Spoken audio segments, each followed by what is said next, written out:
नमस्कार दोस्तों, स्वागत है मेरे YouTube चैनल K7H ज्ञान में। आज की इस वीडियो में नारद जी ब्रह्मा जी से प्रश्न पूछ रहे हैं कि उन्होंने देवलोक को स्वर्गलोक और जो राक्षस है दानव हैं उनको पाताल लोक क्यों दिया। तो आइए देखते हैं। एक बार देवऋषि नारद अपने पिता ब्रह्मा जी के सामने नारायण नारायण का जप करते हुए उपस्थित हुए और पूज्य पिताजी को दंडवत प्रणाम किया। नारद जी को सामने देख ब्रह्मा जी ने पूछा, नारद आज कैसे आना हुआ? तुम्हारे मुख के भाव कुछ कह रहे हैं। कोई विशेष प्रयोजन है अथवा कोई नई समस्या? नारद जी ने उत्तर देते हुए कहा, पिताश्री ऐसा कोई विशेष प्रयोजन तो नहीं है। कुछ कई दिनों से एक प्रश्न मन में खटक रहा है। आज आपसे इसका उत्तर जानने के लिए उपस्थित हुआ हूँ।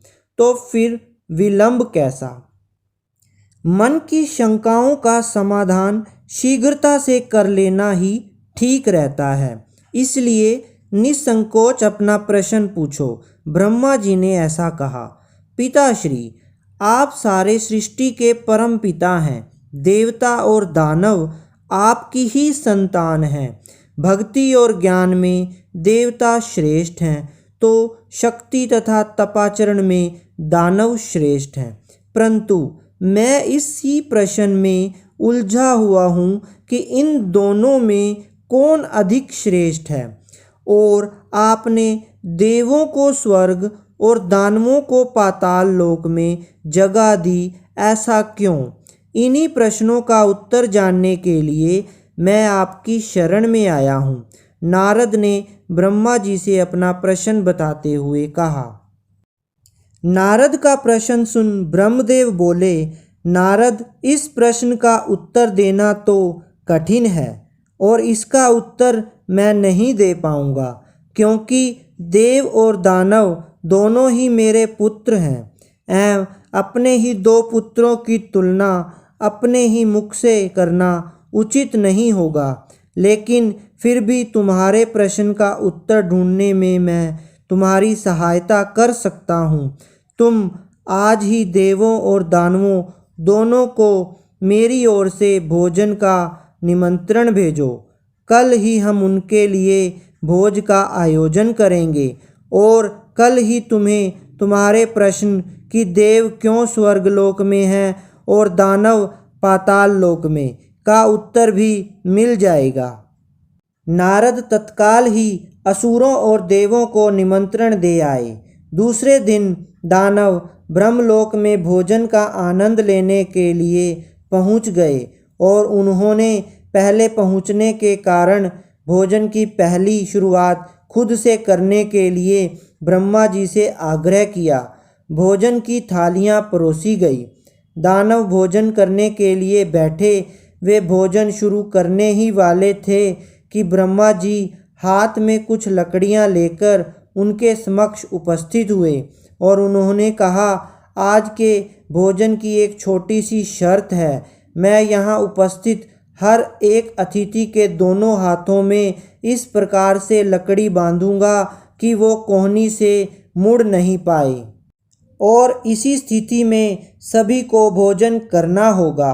कुछ देर बाद सभी असुरों के हाथों में लकड़ियां बंध चुकी थी। अब असुरों ने खाना शुरू किया, पर ऐसी स्थिति में कोई कैसे खा सकता था? कोई असुर सीधे थाली में मुंह डालकर खाने का प्रयास करने लगा तो कोई भोजन को हवा में उछालकर मुंह में डालने का प्रयत्न करने लगा। दानवों की ऐसी स्थिति देखकर नारद जी अपनी हंसी नहीं रोक पाए। अपने सारे प्रयास विफल होते हुए देख दानव बिना खाए ही उठ गए और क्रोधित होते हुए बोले, हमारी यही दशा ही करनी थी तो हमें भोजन पर बुलाया ही क्यों? कुछ देर पश्चात देव भी यहाँ पहुँचने वाले हैं। ऐसी ही लकड़ियाँ आप उनके हाथों में भी बांधिएगा ताकि हम भी उनकी दुर्दशा का आनंद ले सकें। कुछ देर पश्चात देव भी वहां पहुंच गए और अब देव भोजन के लिए बैठे। देवों के भोजन मंत्र पढ़ते ही ब्रह्मा जी ने सभी के हाथों में लकड़ियां बांधी और भोजन की शर्त भी रखी। हाथों में लकड़ियां बंधने पर भी देव शांत रहे। वे समझ चुके थे कि खुद अपने हाथ से भोजन करना संभव नहीं है, अतः वे थोड़ा आगे खिसक गए और थाली से अन्न उठा सामने वाले को खिलाकर भोजन आरंभ किया। बड़े ही स्नेह के साथ वे एक दूसरे को खिला रहे थे और भोजन का आनंद ले रहे थे। उन्होंने भोजन का भरपूर स्वाद लिया, साथ ही दूसरों के प्रति अपना स्नेह और सम्मान जाहिर किया। यह कल्पना हमें क्यों नहीं सूझी? इसी विचार के साथ दानव बहुत दुखी होने लगे। नारद जी यह देखकर मुस्कुरा रहे थे। नारद जी ने ब्रह्मा जी से कहा, पिताश्री, आपकी लीला अगाध है। युक्ति, शक्ति और सामर्थ्य का उपयोग स्वार्थ हेतु करने की अपेक्षा परमार्थ के लिए करने वाला का जीवन ही श्रेष्ठ होता है। दूसरों की भलाई में ही अपनी भलाई है। यह आपने सप्रमाण दिखा दिया और मुझे अपने प्रश्नों का उत्तर मिल गया है। ब्रह्मा जी को सबने प्रणाम किया और वहाँ से विदा ली। इस कहानी से हमें यह शिक्षा मिलती है मित्रों, हमें यह जीवन सिर्फ अपने ही स्वार्थ के लिए नहीं मिला है। यदि हम इसका उपयोग परोपकार के कार्यों के लिए करते हैं तो निश्चित रूप से हमें इसी जीवन में स्वर्ग की प्राप्ति होगी। यदि हम दूसरों को प्यार और स्नेह देंगे तो बदले में हमें भी वही मिलेगा।